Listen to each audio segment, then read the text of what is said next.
আসসালামু আলাইকুম। আলহামদুলিল্লাহ, আল্লাহ পাক রিয়াজুল জান্নাহ ঘুরে আসার তৌফিক দান করেছেন।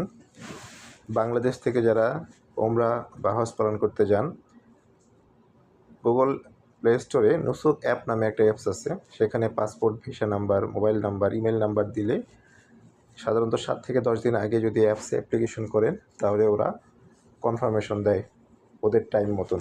পুরুষ এবং মহিলা আলাদা আলাদা করে লাইনে দাঁড়াতে হয়। মোবাইলে নুসুক অ্যাপসের মধ্যে কিউআর কোড থাকে। সেই কিউআর কোডটা তারা স্ক্যান করে প্রত্যেককে আলাদা আলাদাভাবে ঢোকায়।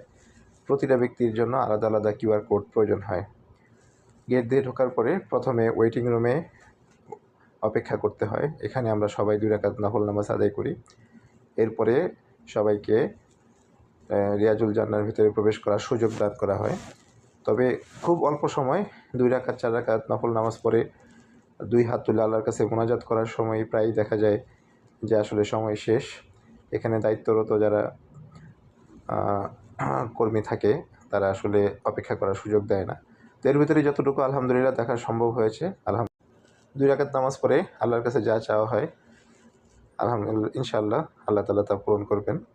রিয়াজুল জান্নাহ হচ্ছে আল্লাহ রাসূল যে মেম্বারে দাঁড়িয়ে খুতবা দিতেন, আর আল্লাহ রাসূল যে ঘরে থাকতেন বা যে ঘরে এখন তার রওজা মোবারক রয়েছে, এর মধ্যবর্তী যে জায়গাটুকু, সেই জায়গাটুকু হচ্ছে রিয়াজুল জান্নাহ বা জান্নাতের বাগান। রাসূল পাক সাল্লাল্লাহু আলাইহি ওয়াসাল্লাম বলেছেন যে এতটুকু অংশ হচ্ছে জান্নাতের অংশ বা জান্নাতের বাগান। এছাড়াও রিয়াজুল জান্নাহর মধ্যে রয়েছে কয়েকটি স্তম্ভ, যেমন উনি আল্লাহ রাসূল যেখানে বিশ্রাম নিতেন সেটাকে বলা হয় বিশ্রাম স্তম্ভ। যেখানে বিদেশি প্রতিনিধিদের সাথে কথা বলতেন, প্রতিনিধি স্তম্ভ। এক জায়গায় এক সাহাবা তওবা করে নিজেকে খুঁটির সাথে বেঁধে রেখেছিলেন, সেটাকে বলা হয় তওবা স্তম্ভ।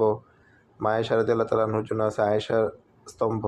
এরকম যদি দেখার সুযোগ হয় দেখে নেবেন, তবে সময় খুব কমই পাওয়া যায়।